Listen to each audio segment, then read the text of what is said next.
My mother told me I wasn't on the guest list. She said it to my face standing in the doorway of the Fairmont Chateau Laurier in Ottawa, wearing a custom emerald gown and a smile so cold it could have frozen the Rideau Canal in July. I had just driven 6 hours straight from my facility in Thunder Bay.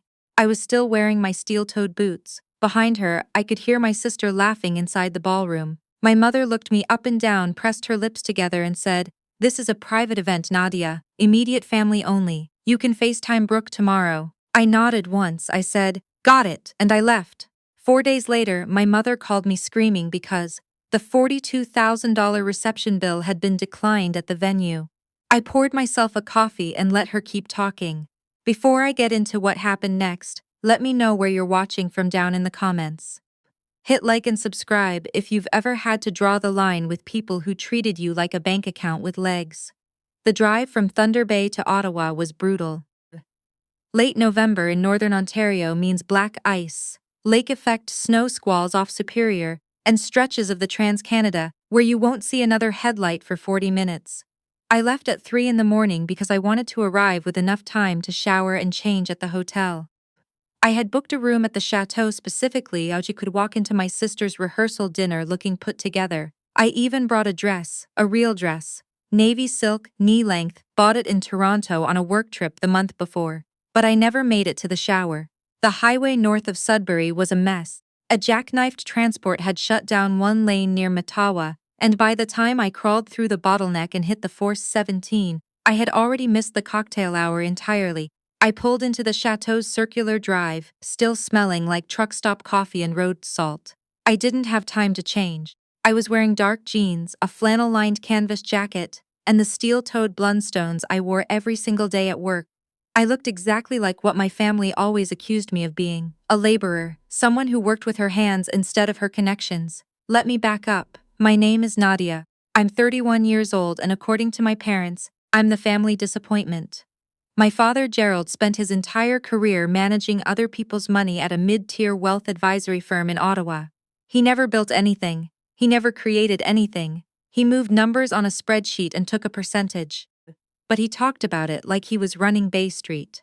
My mother Diane married into that delusion and made it her full-time job to maintain the performance. Everything in our house growing up was about image. The right neighborhood, the right school, the right friends. My sister Brooke was the star of this production. 3 years younger than me, perfectly polished, always knew exactly what to say at a dinner party. She studied communications at Queen's, joined the right sororities, dated the right boys, and eventually landed Julian Renault, whose family owned a chain of boutique hotels across Quebec and the Maritimes. The Renauds were actual money, old Quebecois wealth, the kind that doesn't need to announce itself.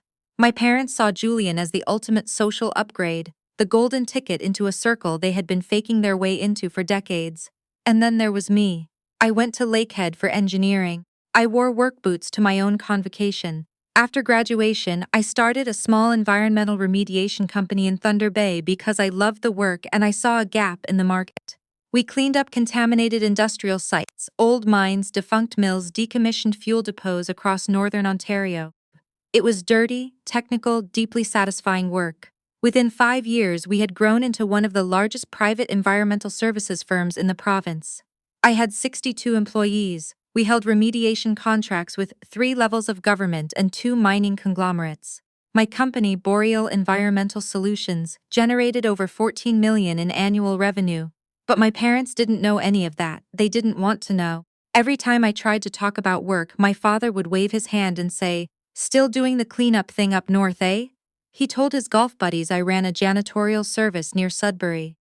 My mother once introduced me at a Christmas party as our daughter who does manual labor in the bush. They never visited Thunder Bay. They never asked about my contracts, my team, my growth.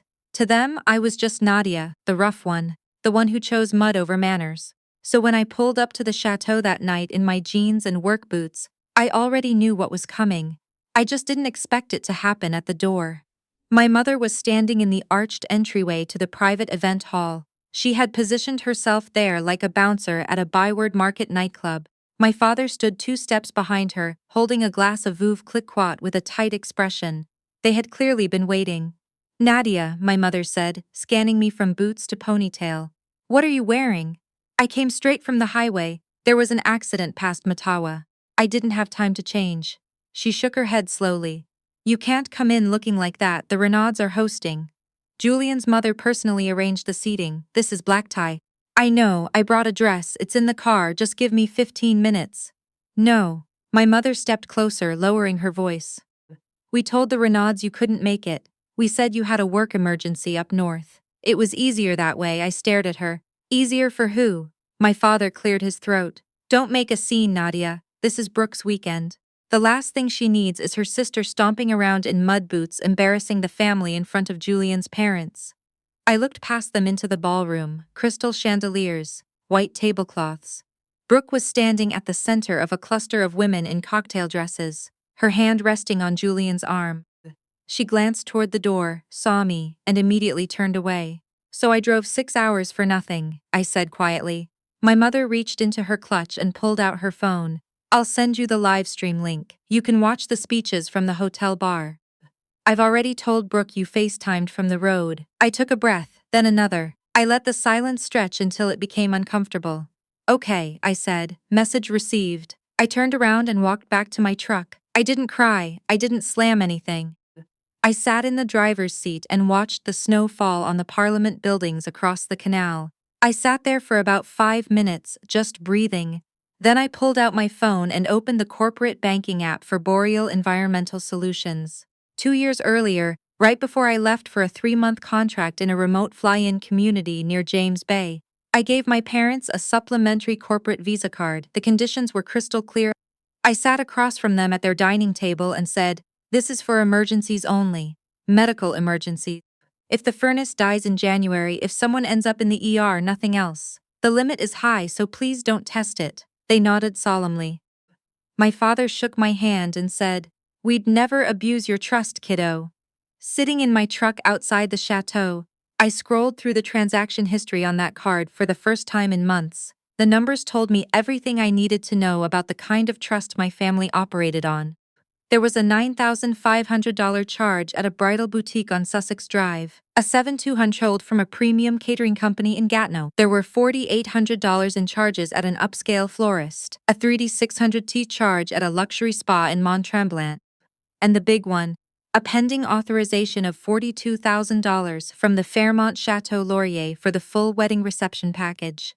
Grand ballroom, premium bar, 5-course dinner for 180 guests. They had been funding this entire wedding on my company credit line. They used my emergency card to throw a party they couldn't afford, for a daughter they preferred, in a venue that just turned me away at the door.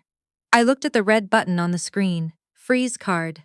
My mother had just told me I wasn't family. Corporate policy at Boreal was clear. Supplementary cards were restricted to authorized family members. I pressed it. The screen confirmed, card frozen. All pending transactions will be declined. I put the truck in drive and headed for the 417. I was back in Thunder Bay by noon the next day. 2 days passed. I was at my desk reviewing a soil contamination report for a mine site near Timmins when my phone lit up, my mother. I let it ring 3 times, then picked up. The sound on the other end was pure chaos.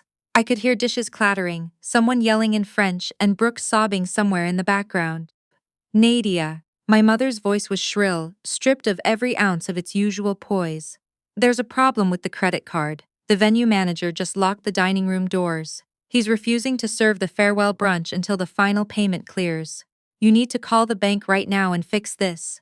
I took a sip of my coffee. "There's nothing to fix, Mom. The card is frozen." "What do you mean frozen?" "Unfreeze it immediately. The Renauds are sitting at the table. Julian's mother is staring at us."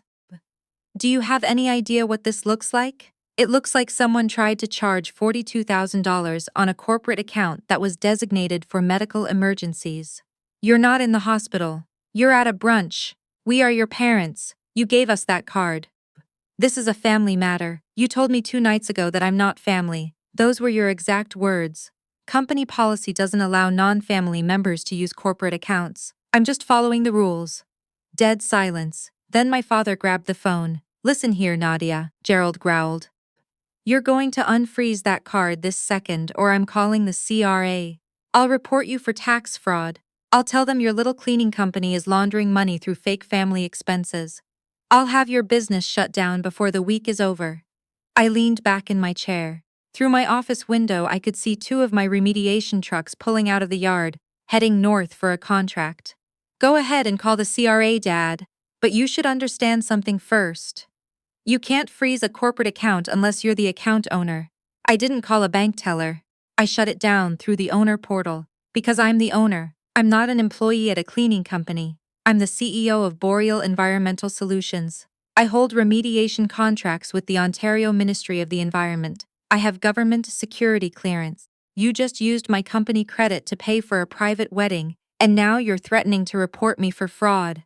You might want to think about which one of us actually committed fraud here. The silence that followed was long enough for me to finish my coffee. My father hung up. Within the hour, my phone was flooded. Brooke left a voicemail calling me a jealous, bitter psychopath. My Aunt Sylvie texted a long paragraph accusing me of sabotaging the family out of spite. My cousin Mark called me greedy. My mother sent 14 consecutive text messages alternating between guilt trips and threats. I muted everything and went back to work. 3 hours later, I received an email from a litigation firm on Elgin Street in Ottawa. The subject line read, Notice of Intent, Breach of Verbal Agreement. The letter, drafted on behalf of my father, claimed I had entered into a binding verbal contract to financially support my family by issuing the credit card. It demanded I unfreeze the card, reimburse the $42,000 venue charge, and pay an additional $15,000 in emotional damages within 72 hours. If I failed to comply, they would file a civil suit and report me to the Law Society for financial misconduct. I read the letter twice, then I opened my calendar and created a video call. I titled it Boreal Environmental Corporate Account Review. I added my parents, Brooke, and the lawyer to the attendee list. I attached a locked PDF. I hit send. They all accepted within 10 minutes. They thought I was surrendering. The call started exactly on time. My parents were sitting on their living room couch, smug and composed. Brooke glared from what looked like a resort in Prince Edward County. The lawyer adjusted his glasses in a wood-paneled office. Ms. Tremblay, the lawyer began. I'm glad we can resolve this professionally. If you're prepared to reinstate access and wire the outstanding balance. Before we begin, I said, I'd like to share my screen. I clicked share. A massive spreadsheet filled every screen on the call. What you're looking at is a forensic audit of a Boreal Environmental Solutions corporate Visa account. This is not a personal bank account. This is a commercial credit facility issued under my name as Chief Executive Officer, tied to a company that holds contracts with the Government of Ontario. I entered the passcode in the chat window, unlocking the attached PDF. 2 years ago, I issued a supplementary card to Gerald and Diane Tremblay strictly for medical emergencies. Here's what they actually used it for. I scrolled through the highlighted charges: the bridal boutique, the catering deposits, the florist, the spa weekend, the country club dinners, the $2,000 in LCBO charges for premium imported wine, the $400 at a high-end menswear shop, which I suspected was my father's suit for the wedding. In total, I continued, this card has been used for approximately $94,000 in unauthorized personal charges over the past 22 months.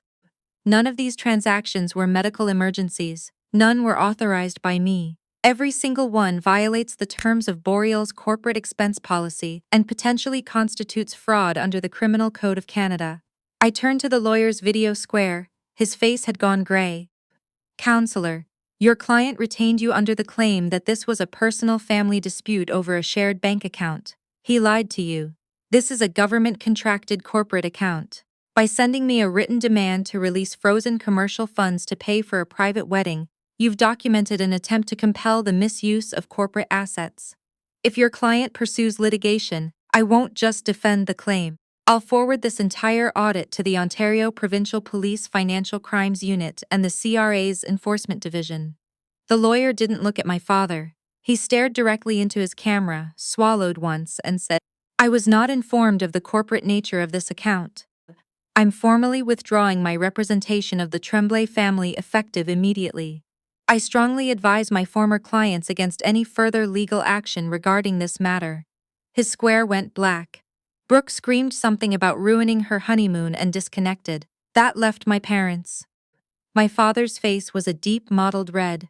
You ungrateful brat, he snarled. Fine, keep your credit card. But I'm cutting you out of the family trust. You'll never see a cent of the inheritance. and you can forget about the cottage.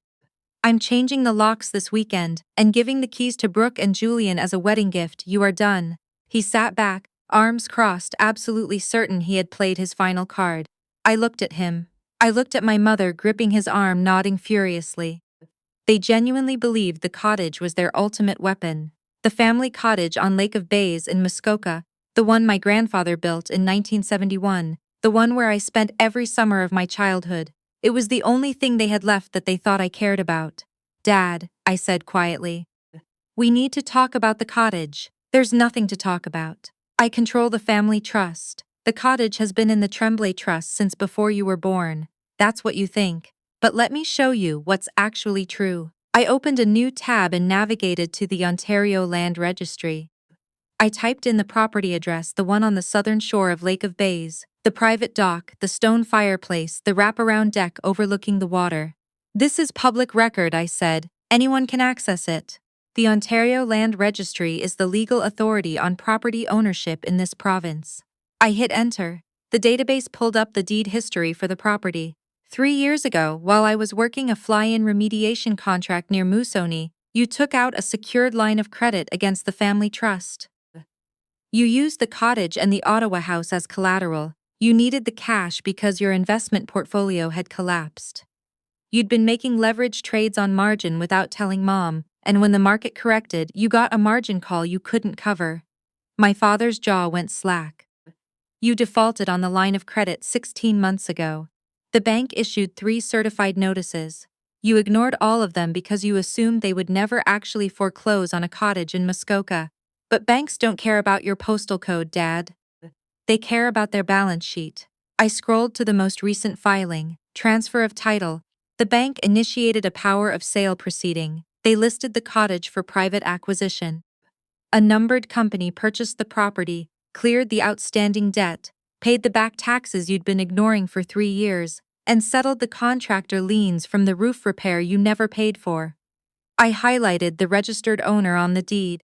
It read 8847291 Ontario Inc., a wholly owned subsidiary of Boreal Environmental Solutions. I bought it, Dad. I own the cottage, I own the dock, I own the lot, I own the septic system you never maintained. And since the cottage was cross-collateralized with the Ottawa house through the same line of credit, I also acquired that property when the bank sold the entire bundle. My mother's face collapsed. She looked at my father with an expression I had never seen before. Raw terror. "Gerald," she whispered.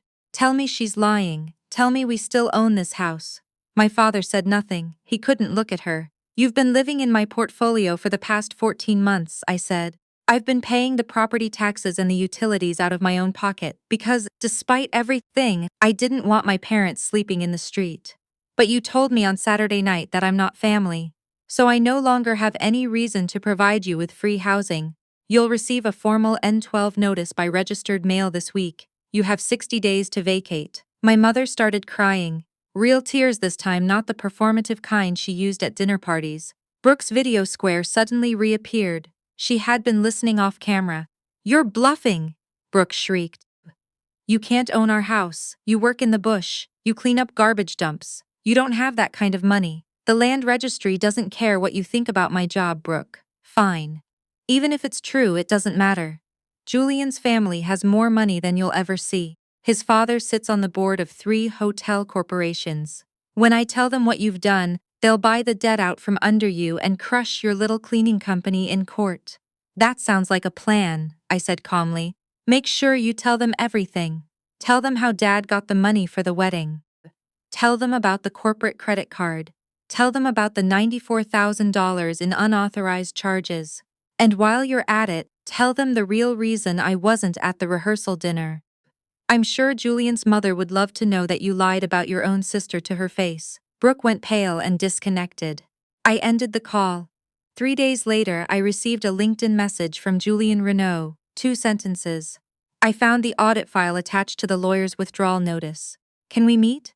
I sent him the address of a quiet cafe on Bank Street, neutral ground. Julian arrived looking like he hadn't slept in days. His eyes were bloodshot. His collar was wrinkled. He sat across from me and stared at the table for a long time before speaking. "Brooke told my parents you were in a residential treatment program for addiction," Julian said. his voice barely above a whisper. She told them you'd been struggling since your military service and that your family was trying to get you help. She cried in my mother's arms at the rehearsal dinner. My mother gave her a check for $25,000 the next morning. Brooke said it was for your treatment facility.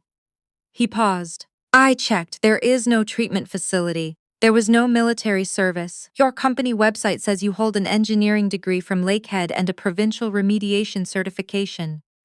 The $25,000 went straight toward the venue deposit. I opened my briefcase and laid it all out. The corporate credit card audit, the land registry filings, the forged income statements my father had submitted to the bank to secure the line of credit, the inflated asset declarations, the fabricated trust documents. Julian processed it all with the cold, mechanical precision of a man raised in finance. He didn't interrupt. He didn't defend his wife. He read every page. When he finished, he looked up at me with an expression that had moved past anger into something harder. Something final. I'd like to bring this to dinner on Friday, he said. My parents are hosting at the restaurant in the Chateau Frontenac. Brooke is planning to ask my father for a loan to buy the properties from you. She's going to tell them you stole the house through a bank. Error. Bring everything, I said. I'll be there. Friday evening, the private dining room at the Chateau Frontenac in Quebec City, oak paneling, heavy white linens, a view of the St. Lawrence through frost-rimmed windows. I arrived in a tailored charcoal suit, my engineering iron ring visible on my right hand, no steel-toed boots tonight. My briefcase sat under the table. The scene inside was exactly what I expected. My father was leaning toward Julian's father, Henri Renaud, a silver-haired man with the understated confidence of actual generational wealth. My mother was performing her concerned sister routine for Julian's mother, Marguerite. Brooke sat in the center, dabbing her eyes with a napkin, spinning the story of her troubled, unstable sister who had stolen the family home through some kind of banking error. Julian sat at the far end of the table, jaw clenched, staring at his untouched plate. I walked in. The reaction was instant. Brooke froze mid-sentence. My mother's mouth fell open. My father turned white. Marguerite Renaud looked at me with confusion. Brooke told us you were in a treatment center in Barrie. Before I could respond, my mother scrambled to her feet. Marguerite, I'm so sorry. She does this. She leaves the facility without authorization. She's having an episode. We need to call someone. Sit down. Julian's voice cut through the room like a blade. He stood up, walked to my end of the table, and turned to face his parents. She is my guest. I invited her. And everything you've been told tonight is a lie. Julian opened the briefcase. He laid the audit on the table. He laid the land registry documents next to them. He laid the forged loan applications beside those. He walked his parents through everything. The corporate credit card, the $94,000 in unauthorized charges, the fabricated addiction story, the $25,000 check his mother had written in good faith to save a fictional patient, the collapsed family trust, the properties I had quietly purchased to prevent a public foreclosure. Henri Renaud listened without moving. He was a man who had built a hotel empire from a single auberge in Charlevoix. He understood leverage, debt, and fraud at a molecular level. When Julian finished, Henri stood up slowly. He looked at my father the way you'd look at something stuck to the bottom of your shoe. I spent 30 years building hotels and communities that trusted my name, Henri said, his voice low and precise. I've fired executives for less than what you've done. You forged documents to defraud a bank. You stole from your own daughter while she was working in the north. And your other daughter lied to my wife's face and took $25,000 of our family's money under false pretenses. He turned to Brooke. You told my wife your sister was dying. You looked her in the eye and fabricated a medical emergency to steal a check. In my family, we have a word for that. Henry buttoned his jacket. Julian, your mother and I will be in the car. Have your lawyer contact ours Monday morning. I want every dollar accounted for. Marguerite stood, placed her napkin carefully on the table, and followed her husband out without looking back. Brooke lunged across the table toward Julian. Please, she sobbed, grabbing at his sleeve. I can explain. I was scared. I didn't want to lose you. I just wanted everything to be perfect. Julian reached down and removed his wedding band. He placed it on top of the audit folder. The gold clinked softly against the paper. I'm filing for annulment on the grounds of fraud, Julian said. My lawyers will be in touch. Don't contact me again. He walked out. My father erupted. He swept his arm across the table, sending glasses crashing to the floor.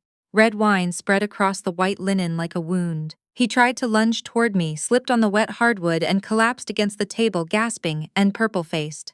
I reached into my jacket and placed a single document on the table in front of him. 60-day notice to vacate, I said. The clock started Monday. The restaurant manager appeared with 2 security guards. My father was escorted out through the main dining room in full view of every guest. My mother followed, clutching her handbag, staring at the floor. Brooke trailed behind them, mascara streaking down her face, her torn silk dress catching the candlelight. They walked through a room full of people who would remember this night for years. It took 4 months for everything to settle. Julian's legal team processed the annulment with quiet, efficient brutality. Brooke was stripped of any claim to the Renault family assets before the ink dried. The $25,000 was recovered in full. My father's forged loan documents were referred to the RCMP's Financial Crimes Unit. The investigation effectively ended any remaining social credibility they had in Ottawa. Without the properties, the stolen credit, or Brooke's wealthy husband, my family was forced into the reality they had always despised. They rented a basement apartment in Orléans. My father took a job doing data entry at a temp agency. My mother worked the returns counter at a Canadian Tire. Brooke, stripped of her designer wardrobe and her phantom social status, found part-time work at a call center in Canada. I didn't watch, I was busy. With the weight of my family's financial chaos finally off my shoulders, I threw everything into Boreal Environmental. We expanded into Manitoba and Quebec. We secured a multi-year federal contract for contaminated site remediation across northern Canada. I moved our headquarters into a new facility in Thunder Bay with a view of the harbor. On Thanksgiving weekend, I reopened the cottage on Lake of Bays. I had spent the summer renovating it. I tore out my mother's fussy floral wallpaper and replaced it with clean cedar paneling. I rebuilt the dock myself. I restained the deck. The stone fireplace still worked perfectly after 50 years. Exactly the way my grandfather built it. The cottage was full that weekend. My operations manager and her wife brought their kids. 2 of my site foremen drove up from Sudbury with coolers of pickerel they'd caught on the French River. My accountant brought a case of Niagara Riesling. And sitting at the kitchen island, reviewing a joint venture proposal for a new remediation contract in the Ring of Fire, was Julian. The shared experience of dismantling my sister's fraud had turned into an unexpected, rock-solid friendship. He had become one of my closest advisors and a trusted financial partner for Boreal's expansion. I stood on the deck that evening, watching the last light fade across the lake. The water was glass. The air smelled like pine and wood smoke. The people inside that cottage were loud and honest and real. I raised my glass to the empty tree line. They told me I wasn't family. Turns out, that was the best thing they ever did for me. Sometimes the people who are supposed to love you the most are the ones bleeding you dry. I spent years trying to earn a place at a table that was never going to have a chair for me. I bent myself into shapes I didn't recognize, trying to prove I was worthy of people who only valued what I could fund. The truth I learned the hard way is that real family doesn't drain your accounts and assassinate your character behind your back.